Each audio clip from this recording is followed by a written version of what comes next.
We're talking about shelter rules reduction and borrowing your experience from Missouri. Why are we talking about this? Why is this an important issue for victim services? Well, it's important because in our work we talk a lot about power imbalances and relationships, and so we want to make sure that we're not reinforcing that or recreating it in the services that we're providing. Want to make sure that we're not only providing empowering services and supportive services, but a supportive environment where people can live and learn and grow and support each other. So the values of our movement is really, in a way, what we're talking about. Is that fair to say? Yes. Yeah, definitely. We want to live our values and model our values in every way, and that includes day-to-day living. And what's more day-to-day living than shelter? And the interactions between the women, between staff, between children, between everyone, it's all relevant and important in order to help someone get out of the cycle of domestic violence that they've been in. So you created, was this a Missouri project to create the shelter power and control wheel? Did that come from you all? No, that came from the Washington State Coalition. They had actually done some work before we did and had a lot of conversations and talked a lot about that. What's different about the Missouri project is that we got program directors together from around the state and had them really just change. They changed what they did in shelter. Some programs got rid of all the rules. Some programs worked to eliminate rules. And some programs worked to kind of talk to their staff about how do you do conflict resolution and how do you have more in-depth conversations with the residents in shelter. And then we provided an opportunity and a place for those shelter managers and executive directors to get together and really just talk about their experience with that and the problems, the pitfalls, the barriers, the challenges, and then the successes. And ultimately it was worth doing. You know, everyone said it was worth doing and it helped them to do their work better.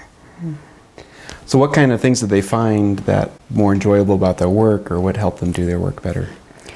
Probably by and large, the biggest comment was advocates said, I no longer feel like the rule police. I feel like I'm doing what I came to this work to do. I really feel like I'm helping people. That was probably by and large the biggest thing.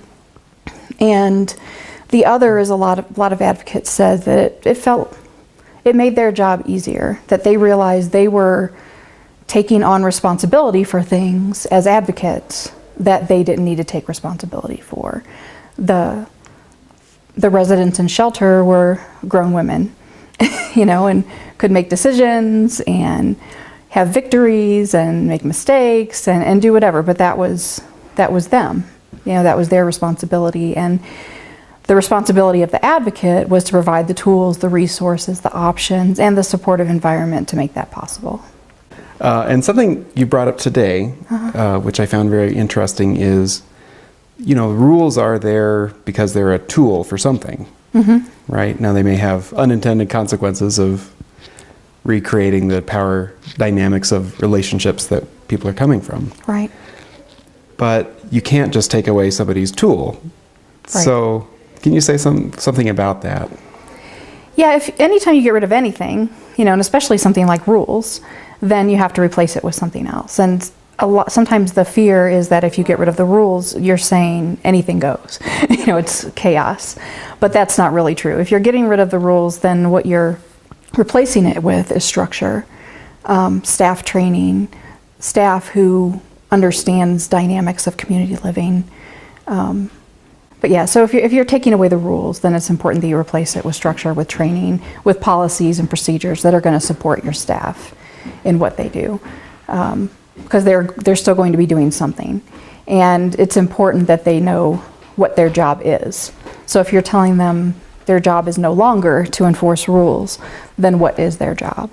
And their job is promoting community living, promoting a supportive environment for residents in shelter, and it's important then to teach them and give them tools and build skills around having really difficult conversations sometimes. Because it's not as simple as writing someone up for breaking a rule. It's more about having a really difficult conversation.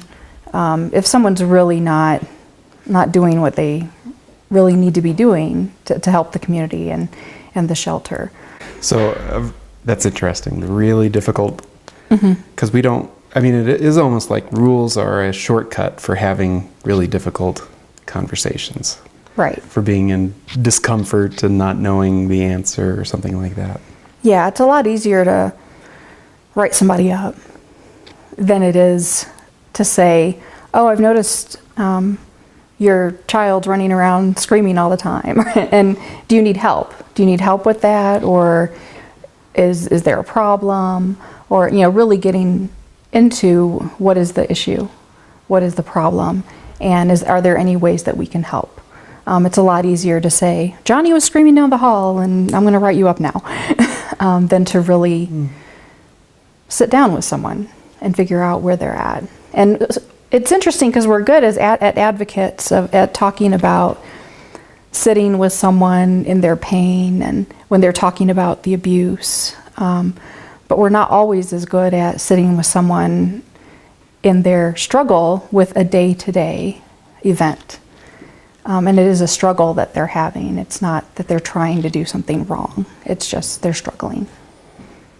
What do you think makes that more difficult to have those, something is happening right now and I'm going to need to address it with you? Some of it's the nature of shelter work. I mean, you have a lot of things going on. You have a lot of people that you're having to take care of. There's a fear if I spend this much time talking to someone about this one thing, then I'm going to be taking away from someone else. Sometimes it's that we're just not trained or equipped, to deal with that. And I say the word train, but just as individuals, it's harder to put yourself out there and say, I see that you're struggling with this, when we don't know the perfect thing either. If we're a parent or not, or whatever, we don't know the perfect answer for the parenting struggle that they're going through. And so part of it is being comfortable with not knowing everything about everything. And that really is okay. And that's a difficult conversation when you don't have the answer for somebody, but that's kind of the point of not having the rule necessarily. If there's not an answer, then why have a rule? It's just going to be hard. And it's just going to be something that you have to struggle through together. And that puts you on an equal playing field, and that can be a little bit scary too. And that seems like I loved what you just said, but it seems like a great example, the parenting example. Because I can imagine, let's say you're a 20-year-old new advocate fresh out of college with very little life experience. Right. How are you going to address parenting issues with someone? And I know as a parent, there's nothing I like less than somebody telling me how to parent my child. Right. So that seems like a great example of why this is tough. Yeah, but I think acknowledging it from the start, I don't have the answer and I can't tell you what to do, and you don't have to say that every time. But if you have that air about you, people can pick up on that. But if it's more of an approach of, I see you're struggling with this, is there any way I can help you with it? And then that can lead to all kinds of conversations that you may have never had with someone before. And that's a different thing than saying, I have the answer, or you're doing something wrong, or I'm going to write you up. It's more about, I acknowledge your struggle, and I'm willing to struggle with you. So it's a very different thing. So you brought up this thing about community living. Yeah. So that's interesting. Because I've often thought, shelter is an interesting phenomenon. Let's take a bunch of traumatized people who have never lived in a community and put them together. Yeah. So could you say a little bit about, what are the principles of good community living? Wow, I don't know if I can answer that, but yeah, community living is it is a struggle. And like you said, it's a struggle under the best of circumstances. If you put a group of diverse people together, then there are going to be arguments about chores, about my stuff or your stuff, or differences in parenting styles. It's just going to be that way. And then add to it the trauma that the families we work with have experienced, that can add to it. But I don't know, this isn't really answering your question about the principles, but sometimes it's hard as advocates to separate the two things. There are community living issues, and then there are trauma issues and dynamics of domestic violence. And sometimes we get the two things mixed up, when really they're very separate things. And I shared in training that I lived in a community living house in college, and we were college students who, the biggest crisis we had was finals, but we had the same fights and the same arguments. No one had kids, but that would have added a whole other thing if we would have had kids.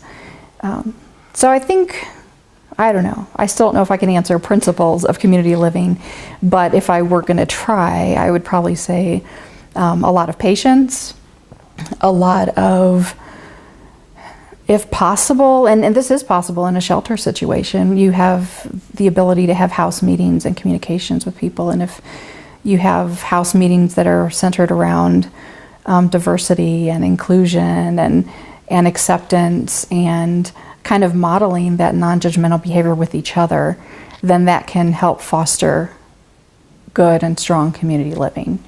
If people have a reasonable expectation of what to expect, I think that's a big part of it too.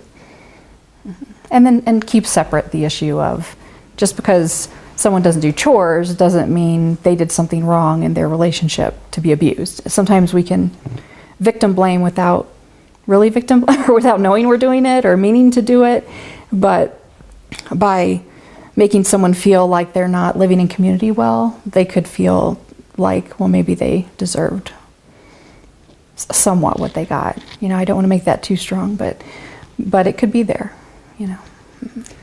I've heard the comments, so I don't think you're putting it too strong. That, okay. Yeah. I can see why this happened to them. Right. Yeah. Right.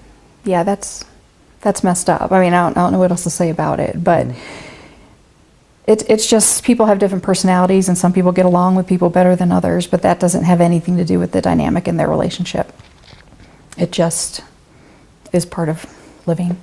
Right. Just because someone's a crabby person doesn't mean they deserve to be hurt and beat up and injured and controlled in a relationship. So we talked some this morning about the policies and practices that disempower people, right? Sort of identifying the negative side of things. Could you talk a little bit about, what are some of the common things that have happened within our service delivery that sort of backfires or goes against our empowerment goal for people? Sure.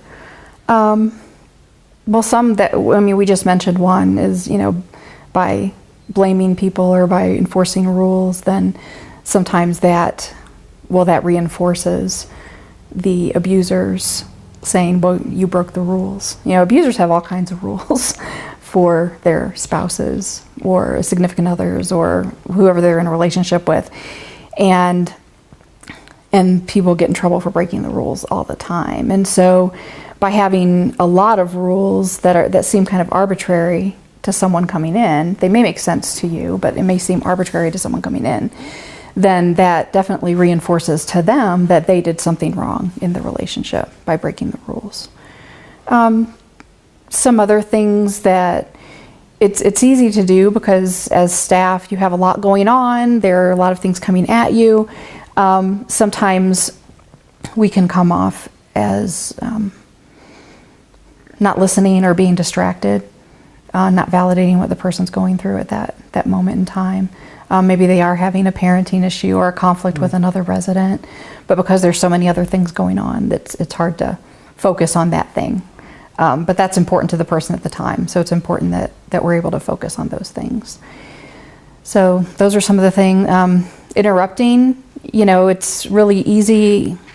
I think if you've done this a long time, you work with a lot of people, and you may know when someone comes into shelter, their goals are they have to get a place to live, they have to find a job, they have to do you kind of have a list of the common things. But it's it's important that even though you know those are common things, that you don't impose that list on someone. It's important that you have the resources to be able to help the person fulfill whatever goals that they need and have. But it's really up to them to make that plan and in what order they're going to make that plan and what is the timeline for them to make the plan. So that's another way we can disempower, by assuming, I know what your goals are because this was the goals of the last 5 people. But that may not be true. You're making a dichotomy between structure and rules, or that they're not the same thing. And I think to a lot of people, rules and structure are the same thing. So can you talk about like how do you have structure if you don't have rules? I would define structure as a set of expectations for everyone. So expectations for staff, expectations for the residents, probably more for the program. Expectations that sometimes when people are breaking rules, it's because they are unclear of what's going to happen or they're afraid. But if there is enough structure that they know when the meals are, they know when the support groups are, they know when staff is going to be on duty, they know that if they don't come to the staff member, or if they miss an appointment, that the staff member is going to seek them out and look for them. And not in a punitive way, but just to seek them out. It's like, oh, I see you missed our meeting. Is there something going on that we can talk about? So I guess by structure, I mean an assuredness of what they can expect, because that's something that they probably haven't had in their life. You know, they've had a lot of random things happening. But if they can get a consistency from your program, then that can help them feel more empowered, more settled, more able to make other decisions that they don't always have control over. So you're not imposing structure on the clients, you're providing structure, a structured environment. Yes. And their participation is voluntary for them. Exactly. But they know what they're volunteering for.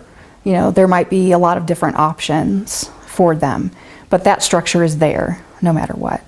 I worked in a program for a while, and we were very fortunate. It was a large program. We had a large staff. But rather than say you have to go to support group, we suggested, we actually provided multiple support groups. One is a traditional support group for battered women. One was more focused on spirituality. One was a support group focused on parenting. So we had different topics. So people kind of pick and chose. And even if one person came, then that one person was there. And so, like I said, we were fortunate. We had enough staff to do that and the capacity to do that. But you might be surprised. You know, you have more capacity than you think when you're looking at different options and way to do things. But that structure was there. All those things were available, and they knew it was available, and then they could decide what they wanted to do. Okay, so that's great. So Yeah. you have a structured environment and nobody's cleaning. So how do you address, do you clean for them, or like how do you address things that need to get done in a community that aren't getting done? Yeah, that's a toughie. I'll just say right off the bat, because I mean, in my own house, I don't know how to deal with that sometimes. And so, but yeah, in this kind of structured environment, so part of the philosophy is, I think that this is their home. The residents come to shelter, it is their home, and so they should take care of it. Well, I agree that it's their home and their living space. I guess I challenge people to think about that a little bit differently, is that actually the program owns the place, is responsible for taking care of it, is responsible for the maintenance and the overall cleanliness of the facility. That doesn't mean you can't have a chore list. That doesn't mean you can't ask people to do things. But as far as who is responsible for the cleaning, really the organization is. And so that can happen a lot of different ways. So the projects that we worked with, different programs we worked with, there are some programs that have actually hired a housekeeper who comes not every day, but a couple times a week to do the heavy cleaning, cleaning the floors, the major dusting, things like that. So some sort of a cleaning service or maintenance person who does the big heavy lifting. Others, staff does do it, or they don't do all of it, but they do part of it. Almost every place still has the chore list. It's just not as enforced. It is definitely more voluntary. The women who want to clean will clean, and the women who don't. But then trying to find other things for them to do that they feel good about volunteering with. Like some women really like to do office work. They'll be happy stuffing envelopes or stapling or things like that. So finding things tailored more for what they're interested in. A wide variety, but to get right down to it, I guess, chores are always probably going to be a problem. And having the rule didn't get the chores done in the past. I used to write people up till I was blue in the face, but the chores still wouldn't be done. So it's kind of keeping in mind that reality too. And I think sometimes we feel like we're teaching them responsibility, but the truth is some people just don't clean, and they never clean, and they're never going to clean, and that has nothing to do with the abuse they've experienced or anything like that. It's about personality, it's about upbringing, it's about values. Some people, it's just not important to clean. It just really isn't an important thing. So I don't know. I'm not helping. I'm not solving this problem. Right. Well, and it's great. Like you said before, this isn't necessarily about solving problems, but living in the difficult situation of being in a community and having suffered abuse. Right. Yeah, living in community is living in community. And the best you can do is help everyone be aware of the reality of living in community and what that's going to be like. But when it comes right down to the actual cleanliness and safety of the organization, that's the responsibility of the organization to make sure it stays that way. And then, get as much help from people as you can. So if you're an advocate and you're going to be a part of a rules reduction in your shelter, like what do you have to get good at to be comfortable with letting go of some of the rules if you're on the front lines? You have to get good at compassionate listening, at conflict resolution, at being comfortable with not having all the answers, being comfortable with having difficult conversations. You may not be totally comfortable with it, but at least being willing to try to have those conversations. And to be good at understanding communal living, and that it can be messy and it can be difficult. And in the best case scenario, to be able to impart that to the people there, because you have new people coming in all the time. So patience, I might have already said patience, but I'll say patience again because sometimes you feel like you're saying the same thing over and over again. And you're correct. You are saying the same thing over and over again, and you're going to, because it's always to a new person. It's always to someone else. And it's just going to be repetitive. It is going to be repetitive. So you have to get good at taking care of yourself and about talking to other staff members who are dealing with the same thing that you're dealing with. And just sharing, yeah, this is hard, but this is why it's important. And what would be your best advice to somebody in a supervisory position when it comes to these issues or implementing rules reduction? In implementing it, again, patience. Patience with your staff, patience with yourself, and being open and having a lot of honest communication with each other about the difficulties of it, about the struggle, but then about what the payoff is, why it's important. And again, advocates who have done this have said they really feel like they're doing the job they thought they would be doing when they got here. They got into this work at its base level to help people, and they weren't doing that by writing people up all the time. So For administrators to give staff plenty of opportunity to talk, to debrief, to not think of, if something went wrong, to not think of it as a mistake, but as what can we learn from this experience, and what can we do differently next time, or to be okay with you did the best you could and this was the result, and so that was okay.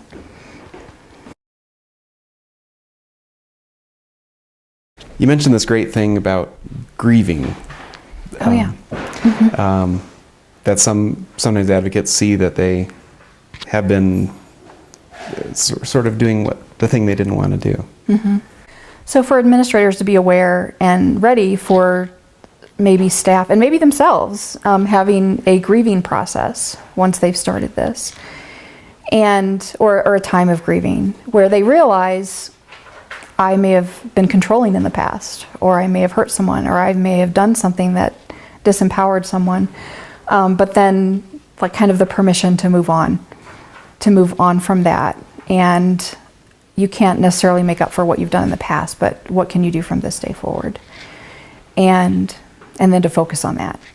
What can we do? What can I say? What can we do? What can I learn? How can I do it differently? But there will be a time of grieving and awareness of, oh, I may have hurt someone before. But you do the best you can from this day forward.